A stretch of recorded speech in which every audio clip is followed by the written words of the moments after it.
എല്ലാ പുകഴ്ത്തലുകൾക്കും അടിമയായിട്ട് പാർട്ടിയിൽ ഒരു ഏകാധിപതിയെ പോലെ നിൽക്കുന്നത്. കാരണം അധികാരം മത്ത് പിടിപ്പിച്ച ഒന്നാം നിര രണ്ടാം നിര നേതാക്കൾ എന്ത് ചെയ്യണമെന്നറിയാതെ എന്തൊക്കെയാണ് ഇവിടെ കാണിച്ചു കൂട്ടുന്നത്. ഒന്നാം നിര നേതാക്കളെയും രണ്ടാം നിര നേതാക്കളെയും CPM-ൽ എടുത്തു കഴിഞ്ഞാൽ സമ്പന്നരാണ്, അതിസമ്പന്നരാണ്. 2014 മുമ്പുള്ള സാമ്പത്തിക ശേഷിയും ഇപ്പോഴത്തെ സാമ്പത്തിക ശേഷിയും പരിശോധിച്ചു കഴിഞ്ഞാൽ അധികാരം അവർക്കൊരു വരുമാന മാർഗമായി അവർ കൊണ്ടു നടന്നോ എന്നും താഴെ തട്ടിലേക്ക് കൂടി അതിന്റെ വ്യാപ്തി എത്തിയോ എന്ന് പോലും ജനങ്ങൾ സംശയിക്കുന്ന ഒരു സാഹചര്യമാണ് കേരളത്തിലുള്ളത്. ഷൊർണൂർ ഉണ്ടാക്കിയ അപ്പം എറണാകുളത്ത് കൊണ്ടുപോയി വിറ്റ് ദിവസം 1750 രൂപ ഉണ്ടാക്കൂ എന്ന് പറയുന്ന പാർട്ടിയുടെ നമ്മുടെ സംസ്ഥാന സെക്രട്ടറിയെ പോലുള്ളവര്. അപ്പൊ പറച്ചിലൊന്ന് പ്രവൃത്തി വേറൊന്ന് എന്ന നിലയിലേക്കുള്ള പാർട്ടിയുടെ പോക്കിൽ അങ്ങേയറ്റം മനം നൊന്ത ഒരുപാട് പാർട്ടി പ്രവർത്തകർ മട്ടന്നൂരിൽ ശൈലജ ടീച്ചർക്ക് പോലും വോട്ട് മാറ്റി കുത്തി എന്ന് പറയുമ്പോൾ ഇവിടെ ശ്രീ ജയരാജ് പറഞ്ഞിട്ടുള്ള ന്യായീകരണങ്ങളോട് പൊരുത്തപ്പെടാൻ എനിക്കാകുന്നില്ല. MK ഹരിദാസ് എങ്ങനെ ആയിത്തീരണം, CPM എങ്ങനെ ആയിത്തീരണം, ഇടതുപക്ഷം എങ്ങനെ ആയിത്തീരണം എന്നൊന്നും പറയാനൊന്നും ആളായിട്ടില്ല.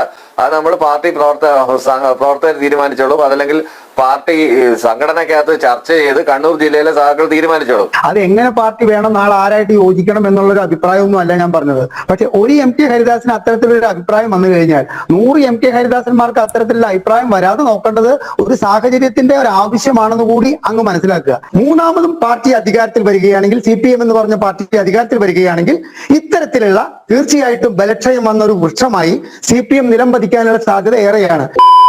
BJP-യിലേക്കാണ് ഈ CPM-ന്റെ ശക്തി കേന്ദ്രങ്ങളിൽ നിന്ന് വലിയ ഒഴുക്കുണ്ടായത് എന്ന ആശങ്ക പ്രവർത്തന റിപ്പോർട്ടിൽ പങ്കുവെക്കുകയാണ്.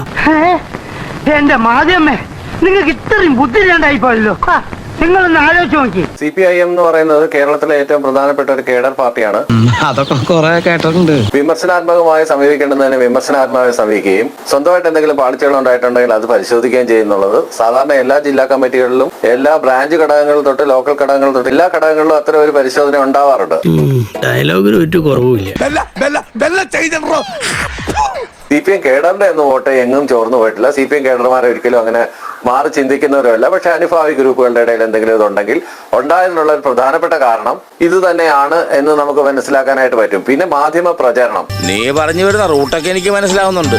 5-6 മാധ്യമങ്ങൾ ഒരേ സമയം എന്ത് കാര്യം CPM-കാർ ചെയ്താലും അല്ലെങ്കിൽ ഭരണപക്ഷം ചെയ്താലും അല്ലെങ്കിൽ എന്ത് നടന്നാലും അതെല്ലാം ഒരാളുടെ പേരിൽ ആരോപിക്കുന്ന രീതിയിലുള്ള ഒരു പ്രചണ്ഡമായ പ്രചരണം അഴിച്ചുവിട്ടുകൊണ്ട് നിന്റെ കയ്യിലിരിപ്പതായിരുന്നല്ലോ. ഇപ്പൊ ഒരു ചർച്ചയിൽ തന്നെ പങ്കെടുക്കുകയാണെങ്കിൽ അതിൽ 3 പേർ ചേർന്നിട്ട് ഇടതുപക്ഷത്തിന്റെ അല്ലെങ്കിൽ ഇടതുപക്ഷ സഹയാത്രികനെ അല്ലെങ്കിൽ ഇടതുപക്ഷ പ്രതിനിധിയെ കടിച്ചു കീറുന്ന രീതിയിലേക്കുള്ള ഒരു മാധ്യമ വേട്ട കുറെ നാളുകളായിട്ട് പത്രങ്ങളായിക്കോട്ടെ ചാനലുകളായിക്കോട്ടെ.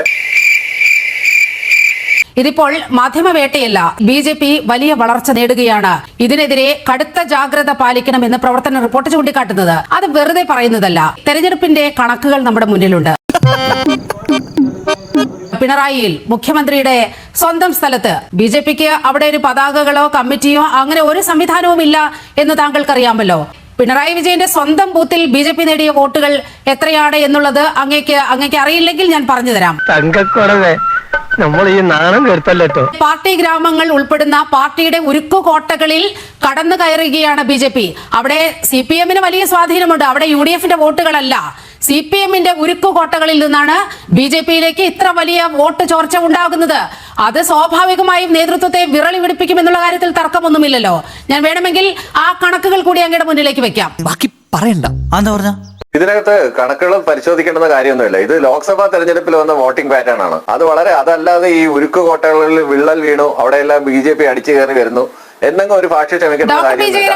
ഡോക്ടർ ബി ജയരാജ്, കണ്ണൂർ എന്ന് പറയുന്നത് CPM-ന്റെ പവർ ഹൗസ് ആണ്. ഒരു പൊളിറ്റ് ബ്യൂറോ അംഗം മുഖ്യമന്ത്രിയായിട്ടുള്ള ഏക സംസ്ഥാനം. അവിടെ പാർട്ടി കേന്ദ്ര കമ്മിറ്റിയിലെ ഭൂരിഭാഗം അംഗങ്ങളും കണ്ണൂരിൽ നിന്നുള്ളവരാണ്. തലയെടുപ്പുള്ള എല്ലാ നേതാക്കളും കണ്ണൂരിൽ നിന്നാണ്. പ്രമുഖ നേതാക്കൾ ഉൾപ്പെടുന്ന ജില്ല. അവിടെയാണ് ഇത്തരത്തിൽ വോട്ട് ചോർച്ചയുണ്ടായി എന്ന് ഞാൻ പറയുന്നത്. കണക്കുകൾ കൃത്യമായി മുന്നിൽ വെച്ചുകൊണ്ടാണ് ഡോക്ടർ ബി ജയരാജ് സംസാരിക്കുന്നത്. തെളിവുകൾ എന്റെ കൈവശമുണ്ട്. വോട്ട് ചോർച്ച എന്ന് പറയുന്നത് പ്രധാനമായിട്ടും ലോക്സഭാ തെരഞ്ഞെടുപ്പിൽ പണ്ട് തൊട്ടേ കേരളത്തിലെ ജനങ്ങൾ ചിന്തിക്കുന്ന ഒരു പാറ്റേൺ വേറെയാണ്. നിയമസഭാ തെരഞ്ഞെടുപ്പിൽ വേറൊരു പാറ്റേണിലാണ്. പഞ്ചായത്ത് തെരഞ്ഞെടുപ്പിൽ കുറച്ചുകൂടെ ലോക്കൽ കാര്യങ്ങളൊക്കെ കയറി വരുമെന്നാണ് നമ്മൾ മനസ്സിലാക്കുന്നത്. അത് വ്യത്യസ്തമാണ്. അവിടെ തദ്ദേശ തെരഞ്ഞെടുപ്പായാലും നിയമസഭാ തെരഞ്ഞെടുപ്പായാലും ലോക്സഭാ തെരഞ്ഞെടുപ്പായാലും പാർട്ടിയുടെ സംവിധാനത്തിൽ എന്ത് മാറ്റമാണ് വരാൻ പോകുന്നത്? ചിഹ്നം നോക്കി വോട്ട് ചെയ്യുന്നവരാണ് കണ്ണൂരിലെ സഖാക്കൾ. ഇതിനെക്കുറിച്ച് വിജയമാഷ് നേരത്തെ തന്നെ അഭിപ്രായം പറഞ്ഞിട്ടുണ്ട്. ആ അഭിപ്രായം തന്നെ ഒന്ന് വീണ്ടും തിരിച്ചു പറയാനാണ് ഞാൻ ആഗ്രഹിക്കുന്നത്. ഒരു മാറ്റവും ഇല്ലല്ലോ. അതെ, അവനവന് സ്വന്തമായിട്ടൊരു ശൈലി ഉണ്ടാക്കിയെടുക്കാൻ ശ്രമിക്കണം കേട്ടോ. UDF-ഉം BJP-യും കൂടെ ചേർന്ന് കൊണ്ടിട്ടുള്ള ഒരു അറ്റാക്കിന്റെ ഭാഗമായിട്ടാണ് ഇത്തരത്തിലുള്ള, അല്ലാതെ നിയമസഭാ തെരഞ്ഞെടുപ്പിലൊന്നും വോട്ടൊന്നും പോയിട്ടില്ല. ആകപ്പാടെ പറയുന്നത് കഴിഞ്ഞ തെരഞ്ഞെടുപ്പിൽ ഒരു സീറ്റ് മാത്രം കിട്ടിയ, ഇടതുപക്ഷത്തിന് ഒരു സീറ്റ് മാത്രം കിട്ടിയ ഒരു സ്ഥലത്ത്, ഒരു സംസ്ഥാനത്ത് ബാക്കി 18 സീറ്റുകളും UDF നേടുന്ന, അല്ലെങ്കിൽ ഒരു സീറ്റ് BJP നേടുന്ന ഒരു അവസരത്തിലേക്ക് ഉള്ള കാര്യങ്ങളാണ് ഇത് പറയുന്നത്. നീ കിടന്നങ്ങനെ ഉരുളൊന്നും വേണ്ട. ഡോക്ടർ ജയരാജ് ഈ പ്രവർത്തന റിപ്പോർട്ടിൽ തന്നെ വളരെ കൃത്യമായി ഈ വോട്ട് വ്യത്യാസം ചൂണ്ടിക്കാണിക്കുന്നുണ്ട്. 2019 പാർട്ടിയുടെ ഉരുക്കുകോട്ടയായ ആന്തൂരിലെ വിപ്ലവ മണ്ണാണല്ലോ മൊറാഴ എന്ന് പറയുന്നത്. 3 ഇരട്ടിയിലധികം വോട്ട് മൊറാഴ പോലെ ഒരു പ്രദേശത്ത്, അവിടെ പാർട്ടിക്ക് അപ്പുറത്തോട്ട് ഒരു സംവിധാനവുമില്ല. അവിടെയാണ് BJP ഇത്തരത്തിൽ 300-ലധികം വോട്ടുകൾ 3 ഇരട്ടിയിലധികം വോട്ടുകൾ സമാഹരിക്കുന്ന ഒരു സ്ഥിതി ഉണ്ടായത്. പിണറായി വിജയന്റെ ബൂത്ത് എടുത്ത് നോക്കൂ. 2019 1376 വോട്ട് മാത്രം ഉണ്ടായിരുന്ന BJP 2715 വോട്ടിലേക്ക് എത്തുകയാണ്. കാസർഗോഡ് മണ്ഡലത്തിൽ ഉൾപ്പെടുന്ന കരിവെള്ളൂർ, കല്യാശ്ശേരി പോലുള്ള പാർട്ടി ചെങ്കോട്ടകളിലും വോട്ട് കുറഞ്ഞിട്ടുണ്ട്. ഇതാണ് ആശങ്കയായി പറയുന്നത്. അപ്പോൾ കൃത്യമായി CPM-ന്റെ അടിത്തറ തകരുന്നു എന്ന കണ്ണീര് തുടച്ചിട്ട് കുറച്ചുകൂടി വിശ്വസിക്കാൻ തോന്നുന്നു. കാസർഗോഡ് മണ്ഡലത്തിൽ ഉൾപ്പെടുന്ന കരിവെള്ളൂർ, കല്യാശ്ശേരി പോലുള്ള പാർട്ടി ചെങ്കോട്ടകളിലും വോട്ട് കുറഞ്ഞിട്ടുണ്ട്. കരിവെള്ളൂർ പാർട്ടിയുടെ അഭിമാന സ്തംഭമാണല്ലോ. അവിടെ എന്താണ് സംഭവിച്ചത്? കൃത്യമായി CPM-ന്റെ അടിത്തറ തകരുന്നു എന്ന BJP-യുടെ വിമർശനം ശരിവെക്കപ്പെടുകയല്ലേ? അതൊന്നും ഒരു ആശങ്കയല്ല, പാർട്ടി സംബന്ധിച്ചിടത്തോളം ഒരു വിഷയമല്ല. അതൊക്കെ റെക്ടിഫൈ ചെയ്യാവുന്ന കേസുകളേ ഉള്ളൂ. ഇതൊക്കെ റെക്ടിഫൈ ചെയ്യപ്പെടാൻ പറ്റുന്ന കാര്യങ്ങളാണ് എന്ന് ലഘൂകരിക്കുകയാണ് ഈ പാർട്ടി ഇത്ര വലിയ പതനത്തിലേക്ക് എത്തുമ്പോൾ ഡോക്ടർ B ജയരാജനെ പോലുള്ള ഇടത് നിരീക്ഷകർ. അത് പിന്നെ എന്റെ ഒരു പേഴ്സണാലിറ്റിയുടെ വിജയമാണ്. കണ്ടിട്ട് ഇക്കാണുന്ന പേഴ്സണാലിറ്റി പോകുന്ന ലക്ഷണമാ. B ജയരാജ ആയാലും അസ്കർ ആയാലും ഇത്തരം ഒരു ചർച്ചയിൽ പങ്കെടുക്കുമ്പോൾ അത് അവരുടെ പാർട്ട് ഓഫ് ഡ്യൂട്ടിയാണ് അവർ നിർവഹിക്കുന്നത്. അവർ പറയുന്നതിലെ അവർക്ക് അതിലത്തെ സത്യസന്ധത എത്രത്തോളം ഉണ്ട് എന്നുള്ളതും അതിലത്തെ യഥാർത്ഥ കാരണങ്ങൾ അവതാരികയായ നിങ്ങൾ പറയുന്നതാണെന്നൊന്നും ബോധമില്ലാതെയല്ല.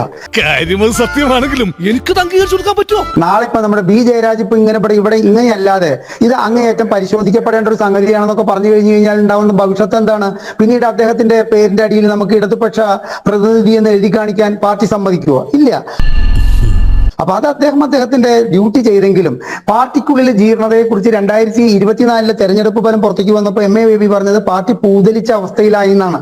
അത് ഒരു കോൺഗ്രസ്സുകാരനും അല്ല, ഒരു BJP നേതാവും അല്ല ശ്രീ ജയരാജ് പറഞ്ഞത്. പൂതലിച്ച അവസ്ഥയിലായി പാർട്ടി എന്ന് പറഞ്ഞത്. ഇപ്പൊ താങ്കൾ ഇവിടെ പറഞ്ഞു ലോക്സഭാ തെരഞ്ഞെടുപ്പിന്റെ വോട്ടിംഗ് പാറ്റേൺ അല്ല നിയമസഭാ തെരഞ്ഞെടുപ്പിനെ എന്ന്. പക്ഷെ കോൺഗ്രസിനുള്ളിലെ അന്തഛിദ്രവും അവർ തമ്മിലുള്ള അസ്വാരസ്യവും കോൺഗ്രസിലെ വോട്ട് ഇടതുപക്ഷത്തിലേക്ക് എത്തിച്ചത് കൊണ്ടാണ് രണ്ടാമത് ഇടതുപക്ഷ ജനാധിപത്യ മുന്നണി അധികാരത്തിൽ കയറാനുള്ള സാഹചര്യം ഉണ്ടായത് എന്ന് ഒരു വിലയിരുത്തൽ നടത്താൻ ഇതുവരെ നിങ്ങൾ തയ്യാറായിട്ടില്ല. സുന്ദരം വക്കീൽ എന്തോ തെറ്റിദ്ധരിച്ചിട്ട് പറയാ. ഒരു തെറ്റിദ്ധാരണ മോനെ, ശരിക്കുള്ള ധാരണ എനിക്കുള്ളൂ. ഒന്നാം പിണറായി വിജയന്റെ ഇടതുഭരണത്തിൽ ഉണ്ടായിട്ടുള്ള നേട്ടങ്ങൾ ജനങ്ങൾ ഉൾക്കൊണ്ടതിന്റെ പേരിലാണ് രണ്ടാമതും അധികാരത്തിൽ കയറിയത് എന്നൊരു ധാരണയാണ് നിങ്ങൾക്കുള്ളത്. ആ ധാരണ തെറ്റാണ് എന്നുള്ളതാണ് 2024 ലോക്സഭാ തെരഞ്ഞെടുപ്പിലെ ധർമ്മടത്ത് 30,000 വോട്ടുകൾക്ക് പരം ജയിച്ച ഒരു മുഖ്യമന്ത്രി അവിടുത്തെ വോട്ടുകള് ഈ ലോക്സഭാ തെരഞ്ഞെടുപ്പിൽ സുധാകരന് വോട്ട് ചെയ്യാൻ ജനങ്ങളെ പ്രേരിപ്പിച്ച ഘടകം വെറും ഒരു പാറ്റേൺ പറഞ്ഞിട്ട് തള്ളുന്ന ഈ നിസ്സാരവൽക്കരിക്കുന്ന രീതി തന്നെയാണ് പാർട്ടിയിലെ പ്രശ്നം. അതൊന്നും ഇവിടെ ആർക്കും അന്വേഷിക്കണ്ടല്ലോ.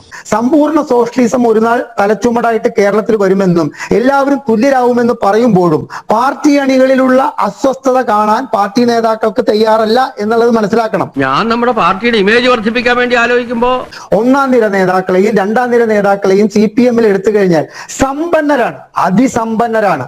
ആ സമ്പന്നതയിൽ ഉള്ളുകൊള്ളുന്ന അണികൾ പാർട്ടിയിൽ ഉണ്ട് എന്ന് മനസ്സിലാക്കാൻ പാർട്ടി നേതാക്കൾ ഒരു ശ്രമം നടത്തേണ്ട കാലം അതിക്രമിച്ചു എന്നുള്ള ബോധം ഈ കണ്ണൂരിലായാലും മറ്റു ജില്ലകളിലായാലും ഇല്ല എന്നുള്ള വസ്തുതയായി തന്നെ അവശേഷിക്കുകയാണ്. എന്താ അമ്മായി ഇത് ഇവിടെ ഇങ്ങനെയാ? അപ്പൊ പറച്ചിലൊന്ന് പ്രവൃത്തി വേറൊന്ന് എന്ന നിലയിലേക്കുള്ള പാർട്ടിയുടെ പോക്കിൽ അങ്ങേയറ്റം മനം നൊന്ത ഒരുപാട് പാർട്ടി പ്രവർത്തകർ മട്ടന്നൂരിൽ ശൈലജ ടീച്ചർക്ക് പോലും വോട്ട് മാറ്റി കുത്തി എന്ന് പറയുമ്പോൾ ഇവിടെ ശ്രീ ജയരാജ് പറഞ്ഞിട്ടുള്ള ന്യായീകരണങ്ങളോട് പൊരുത്തപ്പെടാൻ എനിക്കാകുന്നില്ല. MK ഹരിദാസ് എങ്ങനെ ആയിത്തീരണം, CPM എങ്ങനെ ആയിത്തീരണം, ഇടതുപക്ഷം എങ്ങനെ ആയിത്തീരണം എന്നൊന്നും പറയാനൊന്നും ആളായിട്ടില്ല. അത് നമ്മൾ പാർട്ടി പ്രവർത്തകർ തീരുമാനിച്ചോളൂ. അതല്ലെങ്കിൽ പാർട്ടി സംഘടനയ്ക്കകത്ത് ചർച്ച ചെയ്ത് കണ്ണൂർ ജില്ലയിലെ സഹാക്കൾ തീരുമാനിച്ചോളും. ക്ഷമ പരീക്ഷിക്കരുത്, എല്ലാത്തിനും ഒരു അതിലുണ്ട്. CPM എന്ന് പറയുന്ന കോടിക്കണക്കിന് പേർ നെഞ്ചോട് ചേർത്ത് പിടിക്കുന്ന ഒരു പാർട്ടി എങ്ങനെ വേണമെന്നൊന്നും ഞാൻ ഈ ചർച്ചയിൽ പറഞ്ഞിട്ടില്ല. എന്റെ ഒരു അനുഭവം പാർട്ടിയിൽ നിന്ന് ഞാൻ വിട്ടു നിൽക്കാനുള്ള കാരണമാണ് ഞാൻ 2004 ഒരു കാര്യം ചൂണ്ടിക്കാട്ടിയത്. അത് എങ്ങനെ പാർട്ടി വേണം, നാളെ ആരായിട്ട് യോജിക്കണം എന്നുള്ളൊരു അഭിപ്രായമൊന്നും അല്ല ഞാൻ പറഞ്ഞത്. പക്ഷെ ഒരു MK ഹരിദാസിന് അത്തരത്തിലൊരു അഭിപ്രായം വന്നു കഴിഞ്ഞാൽ 100 MK ഹരിദാസന്മാർക്ക് അത്തരത്തിലുള്ള അഭിപ്രായം വരാതെ നോക്കേണ്ടത് ഒരു സാഹചര്യത്തിന്റെ ഒരു ആവശ്യമാണെന്ന് കൂടി അങ്ങ് മനസ്സിലാക്കുക. ഇത് നീ ചോദിച്ചു വാങ്ങിച്ചതാണ്. ഈ സിദ്ധാർത്ഥന്റെ മരണവും ഇപ്പൊ ഈ നമ്മുടെ ADMന്റെ മരണത്തിന് കാരണക്കാരിയായി എന്ന് പറയുന്ന സ്ത്രീയുടെ വാഗ്ദോരണിയും അതുപോലെ തന്നെ P ഷെറിനെ പുറത്തുവിടാൻ വേണ്ടി പാർട്ടി എടുത്തിട്ടുള്ള അപ്പൊ 3 സംഭവങ്ങൾ കഴിഞ്ഞ ഒരു വർഷത്തെ കാര്യം ചേർത്ത് വെച്ച് പറഞ്ഞു കഴിഞ്ഞു കഴിഞ്ഞാൽ ഈ 3 കാര്യത്തിലും അങ്ങേയറ്റം അസഹിഷ്ണുതയുള്ള എല്ലാം കൂടെ ചേർത്താൻ പറയൂ. ഞാൻ താങ്കൾ സംസാരിക്കുമ്പോൾ ഞാൻ താങ്കൾ ഒരു മാന്യനായിട്ടുള്ള ഇത്തരത്തിലുള്ള ഒരു പ്രവർത്തന റിപ്പോർട്ടിലേക്ക് എത്തിയപ്പോഴും അത് തിരുത്താൻ പാർട്ടി തയ്യാറാവില്ല. കാരണം ലോക്സഭാ തിരഞ്ഞെടുപ്പ് കഴിഞ്ഞപ്പോ അടിമുടി തിരുത്തൽ വേണമെന്ന് MV ഗോവിന്ദൻ തൊട്ട് ലോക്കൽ സെക്രട്ടറിമാർ വരെ പറഞ്ഞിട്ട് എന്ത് തിരുത്തലാണ് ഉണ്ടായിരിക്കുന്നത്? ഒരു തിരുത്തലിനും പാർട്ടി തയ്യാറായിട്ടില്ല. അപ്പൊ മുതലാളിക്ക് ഇത്ര നേരമായിട്ട് മനസ്സിലായില്ലേ ഇവൻ പൊട്ടനാണ് മുതലാളി? എല്ലാ പുകഴ്ത്തലുകൾക്കും അടിമയായിട്ട് പാർട്ടിയിൽ ഒരു ഏകാധിപതിയെ പോലെ നിൽക്കുന്നത്, അതിൽ എത്രയോ പാർട്ടി പ്രവർത്തകർക്ക് അങ്ങേയറ്റം അസഹിഷ്ണുതയുണ്ട് എന്ന് പോലും മനസ്സിലാക്കാൻ പാർട്ടിക്ക് സാധിക്കുന്നില്ല. കാക്കക്കൂട്ടിൽ മുട്ടയിടുന്ന കള്ളക്കൊയിലിനെ ആരും ഫീനിക്സ് പക്ഷി എന്ന് വിളിക്കാറില്ല. പാർട്ടി എങ്ങനെ വേണമെന്നൊന്നും ഒരു സാധാരണക്കാരായി MK ഹരിദാസൻ ഇവിടെ പറഞ്ഞിട്ടില്ലെന്ന് ഒരു പ്രാവശ്യം കൂടി ഞാൻ ഊന്നി പറയുകയാണ്. ഡോക്ടർ B ജയരാജ്, ഇനി പറയൂ, നിങ്ങളുടെ മുഖ്യ ശത്രു ആരാണ്? കോൺഗ്രസ് ആണോ BJP ആണോ നിങ്ങളുടെ മുഖ്യ ശത്രു? ഞാനതെങ്ങനെ പറയും? എല്ലാരും പറയും പോലെ വായ കൊണ്ട് പറഞ്ഞാൽ മതി. ഫാസിസ്റ്റ് പാർട്ടിയുടെ മുഖ്യ ശത്രു എന്ന് പറയുന്നത് ഫാസിസ്റ്റ് സമീപനം എടുക്കുന്ന പാർട്ടികൾ തന്നെയാണ്. അതിനകത്ത് മുഖ്യ ശത്രുവായിട്ട് വരുന്നത് BJP തന്നെയാണ്. അതിനകത്ത് യാതൊരു സംശയം വേണ്ട. ഇവിടെ പ്രോഗ്രാമിന്റെ അടിസ്ഥാനത്തിൽ 10-15 വർഷത്തേക്ക് ഇവിടെ കേരളത്തിൽ ഒന്നും ചെയ്യാൻ സാധ്യതയില്ലാത്ത, ഒരു സ്വാധീനവും ഉണ്ടാക്കാൻ കഴിയാത്ത പാർട്ടിയാണ് BJP എന്നാണ് നിരന്തരം നിങ്ങളുടെ നേതാക്കൾ പറഞ്ഞുകൊണ്ടിരിക്കുന്നത്. നോണ പറച്ചിലല്ലേ തന്റെ തൊഴിൽ തന്നെ. നിരന്തരമായി കൃത്യമായി നിയമസഭാ തെരഞ്ഞെടുപ്പ് വരുമ്പോഴേക്കും കോൺഗ്രസിന് വോട്ട് മറിച്ച് ചെയ്ത് കൊടുക്കുന്ന ഒരു പാരമ്പര്യം ഉണ്ടായിരുന്നു കേരളത്തിലെ BJPക്ക്. നിന്റെ വർത്താനം കുറച്ച് ഓവറാവുണ്ട് കേട്ടോ കുഞ്ഞിരാമ. ഒരു പൊടിക്കടങ്ങിക്കോ. മുഖ്യ ശത്രു CPM ആണ് എന്ന് കണക്ക് കൂട്ടി CPM-കാരെ എങ്ങനെയെങ്കിലും ഇവിടുന്ന് ഒഴിവാക്കണം, ഒരൊറ്റ പച്ചത്തുരുത്ത് മാത്രമേ ഉള്ളൂ, ഇവിടെ കൂടെ തുടച്ചു നീക്കണം എന്ന് പറഞ്ഞിട്ട് എല്ലാവിധ മുതലാളിത്ത ശക്തികളും കൂടെ ഒരുമിച്ച് നിൽക്കുമ്പോൾ അതിന്റെ കൂടെ നിൽക്കാതെ അവരവരുടെ വോട്ട് വാങ്ങി ജയിക്കാനുള്ള ഒരു സമീപനം സ്വീകരിച്ചു കഴിഞ്ഞാൽ ഈ വിഷയമൊന്നും ഉണ്ടാവില്ല. അതെ, ആദ്യം നീ നന്നാകാൻ നോക്ക്. അങ്ങനെ ഒരു ചോർച്ച ഉണ്ടെന്ന് റിപ്പോർട്ട് ചെയ്തിട്ടുണ്ടെങ്കിൽ അതിന്റെ അടിസ്ഥാനത്തിൽ വിശദമായ ചർച്ച നടക്കും. അതിനകത്ത് പറഞ്ഞതുപോലെ വിമർശനവും സ്വയം വിമർശനവും ഉണ്ടാവും. എന്തെല്ലാം തിരുത്തണം അതെല്ലാം വന്നിട്ട് പബ്ലിക്കിന്റെ അടുത്ത് പറയേണ്ട കാര്യമില്ലല്ലോ. പാർട്ടി വേദികളിൽ അത് ചർച്ച തിരുത്തേണ്ട വിഷയങ്ങളിൽ ഒരു തിരുത്തലും വരുത്തിയിട്ടില്ല. അങ്ങനെ പറയരുത്. നവീൻ ബാബുവിന്റെ മരണത്തിൽ ഖേദം പ്രകടിപ്പിക്കുന്നുണ്ട് ഈ സമ്മേളനം. പക്ഷേ ദിവ്യയുടെ കാര്യത്തിൽ എന്താണ് ചെയ്തത്? ദിവ്യയെ പൂർണ്ണമായി സംരക്ഷിക്കുന്ന നിലപാടെടുത്തു. അപ്പോൾ ഇരട്ടത്താപ്പ് ഈ വിഷയത്തിലുണ്ട്. ഇതൊക്കെ അവിടെ നാട്ടുകാർക്ക് മനസ്സിലാവുന്ന കാര്യങ്ങളാണ്. എല്ലാവർക്കും അറിയാവുന്ന കാര്യം തന്നെയാണ്. അത് പാർട്ടിയും അംഗീകരിക്കുന്നുണ്ട്. അനവസരത്തിലായി പോയി വിളിക്കാത്തൊരു സ്ഥലത്തിൽ പോയി സംസാരിച്ചു എന്നുള്ളത്. ബാക്കിയുള്ള കാര്യങ്ങൾ അന്വേഷണം നടന്നു. പിന്നെ അവർ ഡ്രാക്കുളയാണ്, അവർ പറഞ്ഞതുകൊണ്ടാണ് ഇയാൾ ആത്മഹത്യ ചെയ്തത്. ഈ പറഞ്ഞ കണക്കൊരു സത്യസന്ധനായ ഉദ്യോഗസ്ഥനാണെങ്കിൽ അങ്ങനെ ഒരു ആരോപണം വന്നു കഴിഞ്ഞാൽ ആത്മഹത്യ ചെയ്യാനുള്ളതേ ഉള്ളൂ. അതൊക്കെ ഓരോരുത്തരുടെ മാനസികാവസ്ഥ അനുസരിച്ച് നടക്കുന്ന കാര്യങ്ങളാണ്. ദിവ്യയെ ഒരു തരത്തിലും ന്യായീകരിക്കാൻ കഴിയില്ല എന്ന് പ്രവർത്തന റിപ്പോർട്ടിൽ പറയുന്നു. പക്ഷേ പുറത്തു വന്ന് MV ജയരാജൻ അടക്കമുള്ള നേതാക്കൾ, MV ഗോവിന്ദൻ അടക്കമുള്ള നേതാക്കൾ എന്താണ് ദിവ്യയുടെ കാര്യത്തിൽ ചെയ്തത്? പ്രവർത്തന റിപ്പോർട്ട് എന്ന് പറയുന്ന അവസാനമാണോ? നിങ്ങൾ എന്താണ് ഈ പറയുന്നത്? ഇതെന്താ ഇത്ര പെട്ടെന്ന് അപ്സെറ്റ് ആകുന്നത്? പ്രവർത്തന റിപ്പോർട്ട് എന്ന് പറയുന്ന ആ റിപ്പോർട്ട് ചർച്ചയുടെ മേലിലാണ് തീരുമാനം എടുക്കുന്നത്. അല്ലാതെ പ്രവർത്തന റിപ്പോർട്ട് അന്തിമ റിപ്പോർട്ടാണെന്നുള്ള രീതിയിലാണല്ലോ സംസാരിക്കുന്നത്. ഒരു പ്രവർത്തന റിപ്പോർട്ട് വന്നു കഴിഞ്ഞാൽ അതിനെക്കുറിച്ച് ചർച്ച നടക്കും. അതിനകത്ത് എതിരഭിപ്രായങ്ങളും ഉണ്ടാകും, CPM-ന്റെ സംവിധാനമോ ഒരു തീരുമാനത്തിൽ പ്രവർത്തന റിപ്പോർട്ട് എന്ന് പറയുന്ന ഫൈനൽ വേർഡ് അല്ല. സമ്മേളന നടപടികളോ പ്രവർത്തന റിപ്പോർട്ട് എന്ന് പറയുന്ന ഫൈനൽ റിപ്പോർട്ട് അല്ലാതെ ചർച്ചയ്ക്ക് വേണ്ടി എന്തിനാ മാധവ നീ ഇതിന്റെ പേരിൽ കിടന്ന് തുള്ളണത്? വളരെ കൃത്യമായി അറിയാം. വേണ്ടി വെക്കുന്ന ഡോക്യുമെന്റ് ഞാൻ ഈ ഇരട്ടത്താപ്പാണ് ചൂണ്ടിക്കാണിക്കുന്നത്. ഡോക്ടർ ജയരാജ്, ഞാൻ ഇരട്ടത്താപ്പാണ് ദിവ്യയുടെ കാര്യത്തിൽ പാർട്ടി എടുത്ത ഇരട്ടത്താപ്പാണ് ഞാൻ ചോദ്യം ചെയ്യുന്നത്. ഇത് നേരത്തെ ആകാമായിരുന്നല്ലോ. ഇരട്ടത്താപ്പില്ല. പ്രവർത്തന റിപ്പോർട്ട് അങ്ങനെ വെച്ചിട്ടുണ്ടെങ്കിൽ അത് ചർച്ച ചെയ്യാൻ വേണ്ടിയിട്ടാണ്, ആളുകളുടെ സംശയങ്ങൾ ദൂരീകരിക്കാൻ വേണ്ടിയിട്ടാണെന്ന്. അങ്ങനെ പ്രവർത്തന റിപ്പോർട്ട് വെക്കണ്ടേ? പ്രവർത്തന റിപ്പോർട്ടിൽ എന്ത് വെക്കണമെന്ന് മാധ്യമങ്ങളാണ് അജണ്ട തീരുമാനിക്കുന്നത്. അത് ശരി. പ്രവർത്തന റിപ്പോർട്ടിൽ ഈ പരാമർശങ്ങളൊക്കെ ഇടം പിടിക്കുന്നതിന്റെ സാഹചര്യം ഒക്കെ തന്നെയാണ് നമ്മൾ ചർച്ച ചെയ്തത്. ഇതിൽ വളരെ കൃത്യമായ ഒരു ഇരട്ടത്താപ്പ് CPM ജില്ലാ സമ്മേളനത്തിലേക്ക് എത്തുമ്പോൾ CPM-ന്റെ ഭാഗത്തു നിന്നും ഉണ്ടാകുന്നുണ്ട്. അതാണ് ഞാൻ ചൂണ്ടിക്കാണിച്ചത്. എനിക്ക് മനസ്സിലാകുന്നില്ല. ഞാനൊരു നല്ല കാര്യം ചെയ്യുമ്പോ അതിന് താങ്ക്സ് പറയണതിന് പകരം നല്ല കാര്യങ്ങളൊന്നും ഞാൻ കൂടെ തോന്നണ്ടേ? നിയമസഭാ തെരഞ്ഞെടുപ്പിൽ ഇടതുപക്ഷം വമ്പിച്ച ഭൂരിപക്ഷത്തോടുകൂടി അധികാരത്തിൽ വരികയാണ് ചെയ്തത്. അപ്പൊ ജനങ്ങൾക്കറിയാം ഇതിന്റെ ഒരു വോട്ടിംഗ് പാറ്റേൺ വെച്ച് നോക്കിക്കഴിഞ്ഞാൽ ലോക്സഭാ തെരഞ്ഞെടുപ്പിനെ വിലയിരുത്തുന്നത് വേറെ രീതിയിലും ത്രിതല പഞ്ചായത്ത് തെരഞ്ഞെടുപ്പിനെ വിലയിരുത്തുന്നത് വേറെ രീതിയിലും അതുപോലെ നിയമസഭയെ വിലയിരുത്തുന്നത് വേറെ രീതിയിലാണ്. കേട്ട് ഞാൻ മടുത്തു. ഈ കണ്ണൂർ ഒഴികെ ബാക്കി ജില്ലകളിൽ ഈ പറയുന്ന സിദ്ധാന്തം ഒരുപക്ഷെ പ്രാവർത്തികമായിട്ടുണ്ടാകാം എന്ന് വിശ്വസിക്കാം. ഞാൻ അത്തരത്തിൽ വിശ്വസിക്കുന്നില്ല. പക്ഷേ കണ്ണൂർ പോലെ പാർട്ടിയുടെ പവർ ഹൗസിൽ ലോക്സഭയും നിയമസഭയും ഒക്കെ നോക്കി മാത്രം വോട്ട് ചെയ്യുന്ന ഒരു വോട്ടിംഗ് പാറ്റേൺ ആണ് കണ്ണൂരിൽ എന്ന് പറഞ്ഞാൽ ആര് വിശ്വസിക്കും? ഡോക്ടർ ബി ജയരാജ്, ഇയാളെ ഇനി നമ്മൾ വിശ്വസിക്കൂല.